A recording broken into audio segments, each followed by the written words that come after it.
আমরা এখন বাংলাদেশের দুর্দিন দেখে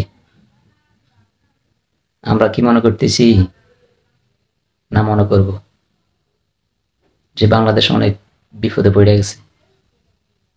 পড়ে গেছে, বাংলাদেশ শেষ, বাংলাদেশ আর কখনো উঠে দাঁড়াইতে পারবে না? আমরা কি এগুলো মনে করব? কখনোই না। ইনশাআল্লাহ এই বাংলাদেশ এত বেশি উন্নত হবে, মানুষ এত বেশি সুখী হবে যেটা আপনারা কল্পনা করতে পারেন নাই, যে এত দ্রুত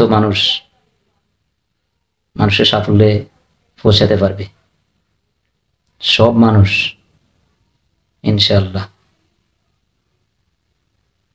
পরিবর্তন হবে, শুধু টাকাওয়ালার কাছে টাকা থাকবে না, সবার কাছে টাকা থাকবে ইনশাআল্লাহ। এই আশা আমরা করতেই পারি, কারণ যত বেশি বিপদ তত তাড়াতাড়ি মুক্তি, এটা কিন্তু আল্লাহর ভাষা। তাহলে মানুষ যত বেশি বিপদে থাকবো তত তাড়াতাড়ি মুক্তি পাবেন, আমরা পাবো ইনশাআল্লাহ। এটা আমাদের আশা রাখা দরকার।